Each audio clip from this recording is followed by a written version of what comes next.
ओम शांति। आज के इस विचार सागर मंथन में हम सभी का स्वागत है।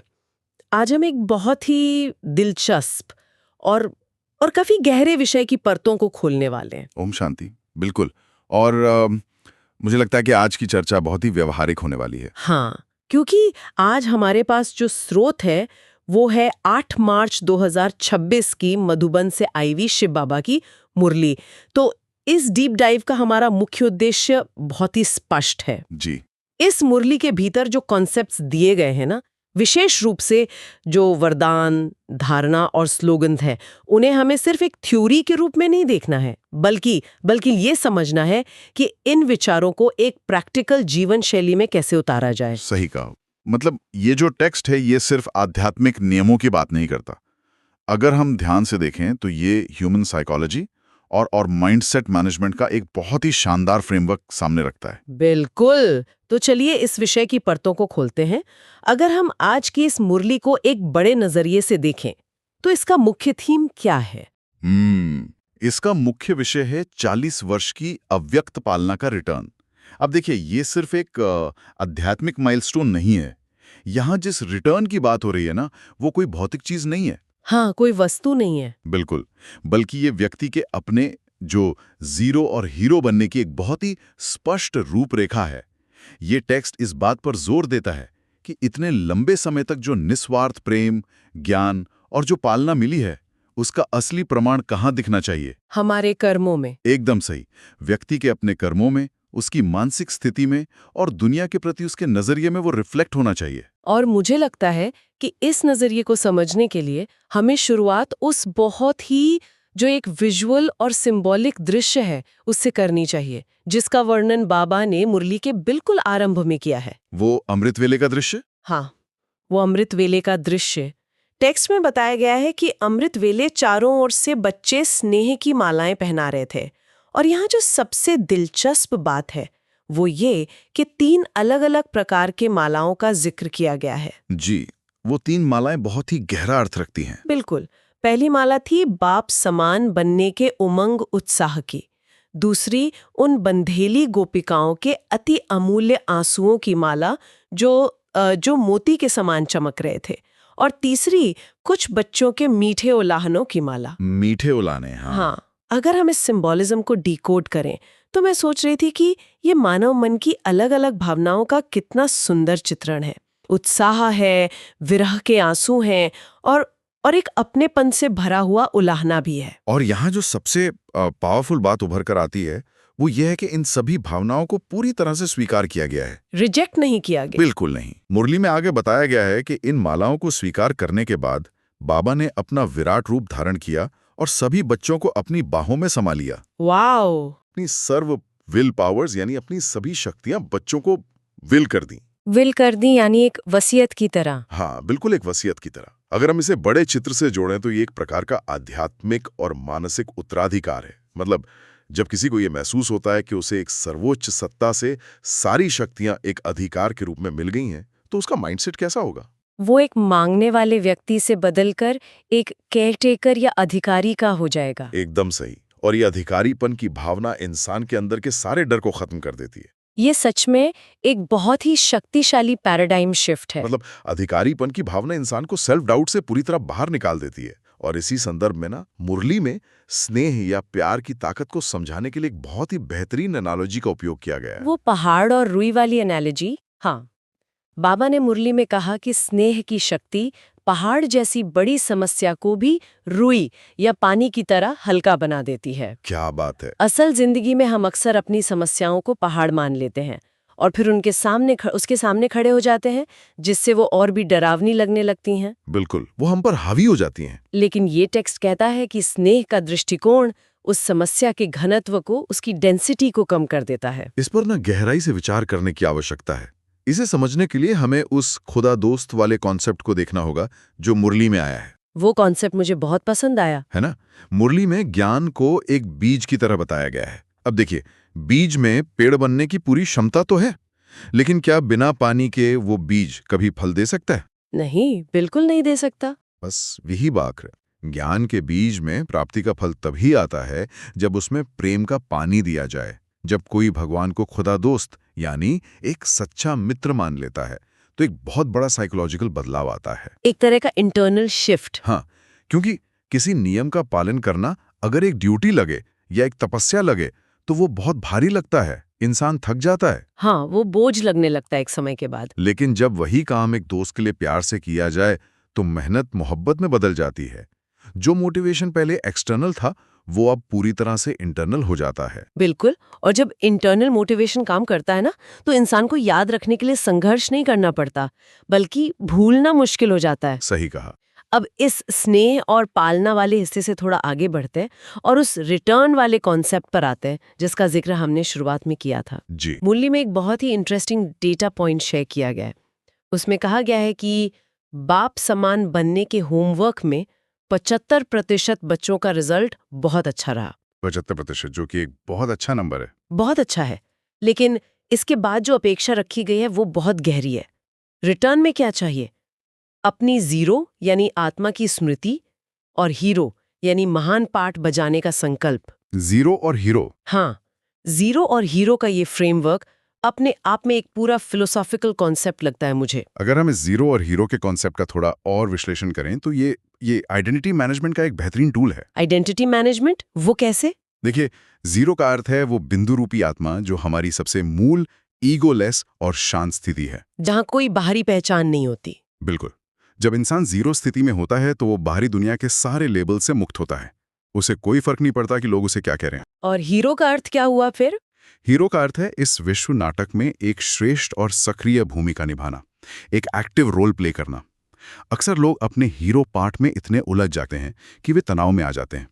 उन्हें लगता है मैं कर रहा हूं। हाँ, ईगो आ जाता है। लेकिन ये टेक्स्ट समझाता है कि जब कोई अपनी जीरो स्थिति में टिकता है, यानी उस शांत अवस्था में रहता है, तभी वो अपना हीरो पार्ट बिना किसी घमंड या थकान के सही से बजा सकता है। ये बहुत ही बैलेंसिंग कॉन्सेप्ट है। और इसी हीरो पार्ट को दिनचर्या में, रोजमर्रा की जिंदगी में उतारने के लिए मुरली में 4 मुख्य पिलर्स या कहें धारणाओं का बहुत बारीकी से विश्लेषण किया गया है। चलिए फिर इन 4 पिलर्स को एक एक करके समझते हैं। पहला पिलर है शुभ चिंतक बनो। बाबा ने मुरली में स्पष्ट रूप से कहा है कि किसी की कमजोरी को नहीं देखना है, रहमदिल बनकर सहयोग देना है। जी। अगर कोई व्यक्ति कमजोर है या परवश है तो उससे घृणा नहीं करनी है, बल्कि उसे सहारा देना है। मैं सोच रही थी कि आज के समाज में जहां ये कॉल आउट कल्चर इतना हावी है, हाँ, जहाँ लोग बस गलतियां ढूंढने बैठे हैं। बिल्कुल, लोग एक दूसरे की गलतियां निकालने में इतनी ऊर्जा लगाते हैं, वहां ये विचार एक बहुत ही अलग और एक फ्रेश अप्रोच पेश करता है। ये एक बहुत ही लॉजिकल अप्रोच है। अगर हम इसे साइकोलॉजिकल नजरिए से देखें तो शुभचिंतक बनना दरअसल खुद की मानसिक ऊर्जा को सुरक्षित करने का एक तरीका है। खुद की ऊर्जा को कैसे? देखिए, जब इंसान किसी की कमजोरी पर ध्यान केंद्रित करता है तो वो नकारात्मकता कहीं ना कहीं उसके अपने सबकॉन्शियस माइंड में भी प्रवेश करने लगती है। हाँ, हम वैसा ही महसूस करने लगते हैं। ये एक तरह का कॉग्निटिव लोड है दिमाग पर। लेकिन जब आप रहमदिल बनकर किसी को सहयोग देते हैं तो इंसान खुद को उस नकारात्मक लूप से बाहर रख पाता है। आप दूसरों का भला कर रहे हैं, लेकिन असल में आप खुद को बचा रहे हैं। ये बहुत ही गहरा पॉइंट है। और इसके बाद जो दूसरा पिलर मुरली में बताया गया है, वो तो माइंड मैनेजमेंट का एक बहुत ही एडवांस्ड लेवल लगा मुझे। वो तो है। वो है शुभ चिंतन करो। हाँ, शुभ चिंतन। मैं इस दूसरे पिलर पर बात करने के लिए बहुत उत्सुक थी। यहाँ एक बहुत ही दिलचस्प कॉन्सेप्ट दिया गया है, मन का टाइम टेबल बनाना। मन का टाइम टेबल, ये शब्द ही अपने आप में बहुत अनोखा है ना? हाँ। आमतौर पर हम फिजिकल कामों के लिए टाइम टेबल बनाते हैं। ऑफिस जाना है, मीटिंग्स करनी है, इसके लिए हमारे पास कैलेंडर होता है। लेकिन मन के लिए टाइम टेबल बनाने का विचार, ये इस थ्योरी को एक बिल्कुल नया आयाम देता है। बाबा ने मुरली में कहा है कि मन को कोई स्वमान या टाइटल देकर व्यस्त रखें। ये विचार के मन को कभी खाली नहीं छोड़ना चाहिए, बहुत ही प्रैक्टिकल लगता है। ये मनोविज्ञान के सिद्धांतों से बहुत मेल खाता है। आपको पता होगा, ह्यूमन ब्रेन का एक डिफॉल्ट मोड नेटवर्क होता है। जी। अगर दिमाग को कोई सक्रिय काम ना दिया जाए तो ये नेटवर्क इंसान को पास्ट की चिंताओं में या भविष्य के डर में ले जाता है। ओवरथिंकिंग शुरू हो जाती है। बिल्कुल।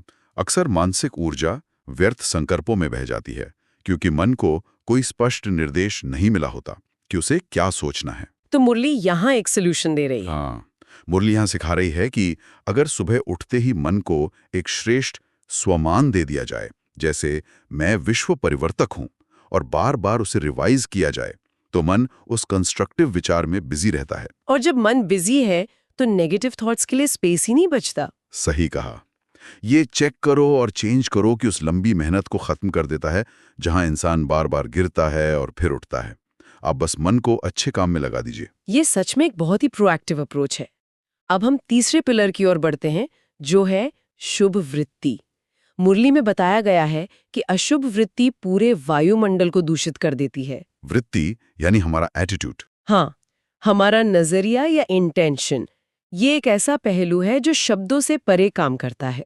कई बार ऐसा होता है ना कि कोई इंसान बहुत मीठे शब्द बोल रहा होता है, लेकिन उसकी वृत्ति या उसका छुपा हुआ इरादा हमें असहज कर देता है। बिल्कुल, हमें वो वाइब अच्छी नहीं लगती। वृत्ति दरअसल एक फ्रीक्वेंसी की तरह है। ये छिपती नहीं है, बल्कि वाइब्रेशन के रूप में चारों तरफ फैलती है। अगर अंदर किसी के प्रति आलोचना है या नकारात्मकता है, तो आपकी भारी मुस्कान उस भारी वायुमंडल को नहीं छिपा सकती। इसलिए टेक्स्ट में शुभ वृत्ति रखने पर इतना जोर देता है। और यही वृत्ति हमारे चौथे पिलर का आधार बनती है, जो है शुभ वायुमंडल बनाओ। वृत्ति से वाइब्रेशन बनता है और वाइब्रेशन से वायुमंडल। एकदम सही चेन है ये। और इस वायुमंडल वाले हिस्से को समझाने के लिए ना, मुरली में एक बहुत ही शानदार एनालॉजी का इस्तेमाल किया गया है। बाबा ने कहा है कि जैसे अगर कहीं से बदबू आ रही हो तो वहां खुशबू फैलाई जाती है जी। कि बदबू अपने आप चली जाएगी। इसी तरह साधारण या अशुभ वायुमंडल को बदलना हर एक की अपनी जिम्मेदारी है। ये इंतजार नहीं करना है कि जब दूसरे बदलेंगे तब मैं बदलूंगी। हाँ, वो कंप्लेन नहीं करनी है। बिल्कुल। हाँ। मुझे करना है का ये दृढ़ संकल्प लेना ही इस धारणा का मूल है। इस एनालॉजी में अगर आप देखें तो लीडरशिप का एक बहुत बड़ा लेसन छिपा हुआ है। अक्सर देखा जाता है कि लोग अपने आसपास के टॉक्सिक माहौल की शिकायत करते रहते हैं, ऑफिस में, घर में, और खुद को उसका शिकार मान लेते हैं कि मैं तो विक्टिम हूं, मैं क्या कर सकती हूँ। हाँ, लेकिन ये मुरली एक अलग आइडेंटिटी दे रही है कि आप प्रभाव में आने वाले नहीं, बल्कि प्रभाव डालने वाले हो, एक प्रोएक्टिव लीडर की तरह। वाओ! अगर एक व्यक्ति भी ये दृढ़ प्रतिज्ञा कर ले कि उसे अपने कार्यस्थान का या घर का वायुमंडल शुभ बनाना है, तो उसका वो एक संकल्प उस पूरी जगह की ऊर्जा को शिफ्ट कर सकता है। ये बहुत पावरफुल है। और यही दृढ़ता उन चुनौतियों से निपटने का आधार बनती है जिनकी चर्चा मुरली के अगले हिस्से में की गई है। हाँ, चुनौतियों की बात निकली है, तो अब हम इस मुरली के सबसे कॉन्ट्रास्टिंग और मुझे लगता है सबसे आकर्षक हिस्से पर आते हैं। बाबा ने मुरली में कहा है कि बच्चों के लिए तूफान तूफान नहीं बल्कि तोहफा यानी गिफ्ट है। तूफान एक तोहफा है। हाँ, सामान्य दुनियावी नजरिए से देखा जाए तो तूफान का मतलब आपदा, नुकसान और डर होता है। कोई भी व्यक्ति तूफान को अपने लिए गिफ्ट तो नहीं मानेगा, लेकिन यहाँ तूफान को तोहफा कहा जा रहा है। अगर हम इस फ्रेमवर्क को डिकोड करें तो ये असल में कैसे काम करता है? ये किसी भी परिस्थिति को देखने का एक पूरी तरह से बदला हुआ नजरिया है। इस मुरली की फिलॉसफी के अनुसार ये समय एक बड़े ट्रांसफॉर्मेशन का है, कलयुग के अंत का समय। जी। और जब कोई भी बड़ा बदलाव आता है तो हलचल होना तो स्वाभाविक है, लेकिन जो लोग इस आध्यात्मिक मार्ग पर चल रहे हैं उनके लिए ये तूफान डराने के लिए नहीं आता। उनके लिए ये एक टेस्ट पेपर की तरह है, एक परीक्षा की तरह। बिल्कुल। जब कोई विद्यार्थी टेस्ट पास करता है तो वो अगली क्लास में प्रमोट होता है ना, तो वो टेस्ट पेपर उसके लिए एक तोहफा ही तो हुआ ना, जिसने उसे आगे बढ़ाया। यहाँ दृढ़ता की चाबी का उल्लेख किया गया है। बिल्कुल, मतलब समस्याओं का काम है इंसान की आंतरिक शक्तियों को ट्रिगर करना, ताकि वो समाधान खोजने के लिए मजबूर हो जाए। एकदम सही। जिन लोगों के पास इस दृढ़ता की चाबी है वे समस्या को समाधान में बदल देते हैं। और इसी वजह से मुरली में इस साल के लिए एक बहुत ही दिलचस्प स्लोगन दिया गया है, नो प्रॉब्लम। No problem. हाँ, ये सिर्फ कहने के लिए दो शब्द नहीं है, बल्कि ये एक निश्चय बुद्धि की स्थिति है, एक रेजोल्यूट इंटेलेक्ट। मन में हमेशा जीत का झंडा लहराना चाहिए और मन हमेशा खुशी की डांस करता रहे। जब ये समझ आ गया कि तूफान असल में उन्नति का तोहफा है, तो फिर प्रॉब्लम किस बात की? नियम दिया गया है। बाबा ने कहा है कि कोई भी आपके सामने आए तो उसे खाली हाथ नहीं जाने देना है। जी। चेहरे से, चलन से या मुख से उसे किसी ना किसी गुण की सौगात यानी गिफ्ट ऑफ वर्च्यू जरूर देनी है। इसे शिव मंत्र कहा गया है, दे दान छूटे ग्रहण। ये एक बहुत ही प्यारा कॉन्सेप्ट है ना? अक्सर बाहरी दुनिया का नियम कहता है कि कोई चीज बांटने से कम हो जाती है, लेकिन यहाँ ये स्थापित किया गया है कि गुणों का दान करने से वो खुद के भीतर मल्टीप्लाई होते हैं, बढ़ते जाते हैं। यह आध्यात्मिक और भावनात्मक अर्थशास्त्र का एक बहुत गहरा नियम है। इंसान जो दुनिया को देता है वही वाइब्रेशन लौटकर उसके पास कई गुना होकर वापस आता है। Law of return. बिल्कुल। और इसी देने की स्थिति में जब कोई आ जाता है तो उसकी अपनी कंप्लेंट्स खत्म हो जाती हैं। उसे लगता ही नहीं कि उसे कुछ चाहिए। मुरली में इसी संदर्भ में एक बहुत ही रोचक बात कही गई है। बाबा ने कहा कि यज्ञ में टीचर को अपनी प्रगति का लंबा चौड़ा पत्र नहीं भेजना है, बल्कि बस एक ओके का कार्ड भेजना है। सिर्फ एक ओके कार्ड? हाँ, आज के ज़माने में लोग अपनी समस्याओं और अपनी प्रोग्रेस को लेकर लंबे लंबे एक्सप्लेनेशन देते हैं, लेकिन एक सिर्फ ओके लिखकर भेजना ये दर्शाता है कि व्यक्ति के भीतर कितनी गहरी स्थिरता और आत्मनिर्भरता आ चुकी है। ये ओके कार्ड का कॉन्सेप्ट मुझे बहुत पावरफुल लगा। ये बताता है कि बिना किसी विस्तार के सब कुछ नियंत्रण में है, कोई हलचल नहीं है। बिल्कुल। अब हम इस डीप डाइव के आखिरी और सबसे सूक्ष्म हिस्से की ओर बढ़ते हैं, जो है आज का वरदान और स्लोगन। वरदान में कहा गया है, सूक्ष्म संकल्पों के बंधन से भी मुक्त बन, ऊंची स्टेज का अनुभव करने वाले निर्बंधन भव। निर्बंधन भव। यहाँ सूक्ष्म संकल्पों का बंधन क्या है और ये इंसान को कैसे बांधता है? ये आत्मनिरीक्षण का एक बहुत ही माइक्रो लेवल है। देखिए, मोटे मोटे बंधनों को तो पहचानना और काटना आसान होता है, जैसे कोई बुरी आदत हो गई या कोई बड़ा झगड़ा हो गया। हाँ, वो साफ दिखते हैं। लेकिन सूक्ष्म बंधन बहुत छुपे हुए होते हैं। मुरली ये समझाती है कि मनसा यानी सोच में, वाचा यानी बोल में, या कर्मणा यानी कर्म में अगर लगाव का एक बारीक सा धागा भी जुड़ा है तो वो आत्मा को ऊंची उड़ान नहीं भरने देता। एक बारीक सा धागा भी रोक सकता है? हाँ, टेक्स्ट में स्पष्ट किया गया है कि अपनी देह यानी बॉडी की याद भी एक ऐसा ही सूक्ष्म धागा है। जैसे ही ये धागा जुड़ता है तो देह के साथ दुनिया के सारे संबंध और पदार्थ ऑटोमेटिकली इंसान को पीछे पीछे खींचने लगते हैं। ये बिल्कुल ऐसा है जैसे कोई पतंग आकाश में उड़ना चाहती हो, लेकिन उसकी डोर नीचे किसी छोटी सी टहनी में उलझी भी हो। बहुत बढ़िया उदाहरण है। जब तक वो एक बारीक सी डोर नहीं सुलझती, पतंग अपनी अधिकतम ऊंचाई तक नहीं जा सकती। स्वयं को मैं निर्बंधन हूँ कि स्मृति में रखने से ही उस ऊंची स्टेज का अनुभव किया जा सकता है। ये एनोलॉजी इसे बहुत स्पष्ट कर देती है। और इस निर्बंधन स्थिति को बनाए रखने का जो लॉजिक है वो आज के स्लोगन में दिया गया है। स्लोगन क्या कहता है? स्लोगन है, देही अभिमानी स्थिति द्वारा तन और मन की हलचल को समाप्त करने वाले ही अचल रहते हैं। इसका सीधा अर्थ है कि शारीरिक और मानसिक हलचल की जड़ देहभान यानी बॉडी कॉन्शियसनेस में है। जब फोकस वहां से हटकर देही अभिमानी यानी सोल कॉन्शियस स्थिति पर आता है तो हलचल अपने आप समाप्त हो जाती है। वो टहनी से डोर छूट जाती है। बिल्कुल छूट जाती है। इसके साथ ही मुरली का जो अव्यक्त इशारा है वो बहुत ही प्रैक्टिकल रिमाइंडर देता है। इशारे में कहा गया है कि समस्याओं का काम है आना, लेकिन एक निश्चय बुद्धि आत्मा का काम है परिवर्तन करना। और यहाँ एक बहुत ही तार्किक बात कही गई है ना, कि जब किसी ने माया यानी मायावी या नकारात्मक शक्तियों को जीतने का चैलेंज किया है तो माया तो सामने आएगी ही। ये कोई सरप्राइज नहीं होना चाहिए। बिल्कुल, जब चैलेंज लिया गया है तो परीक्षाएं तो होंगी ही।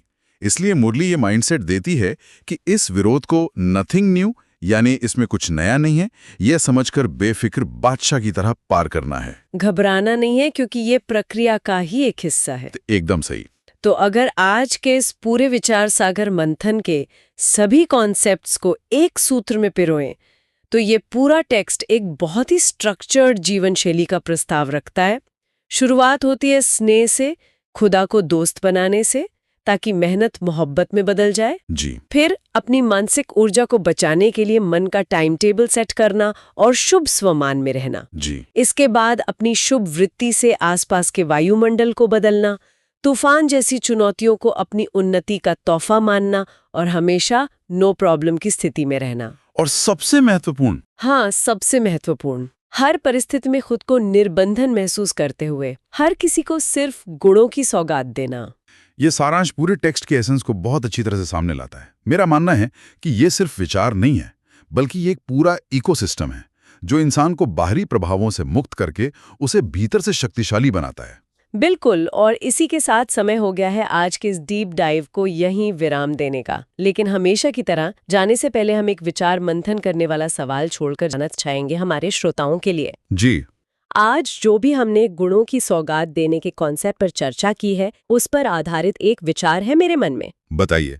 अगर कोई इस पर विचार करे कि आधुनिक समाज में हमारे ज्यादातर रिश्ते और इंटरैक्शंस पूरी तरह से ट्रांजैक्शनल हो गए हैं, तुम मेरे लिए ये करो तो मैं तुम्हारे लिए वो करूंगा।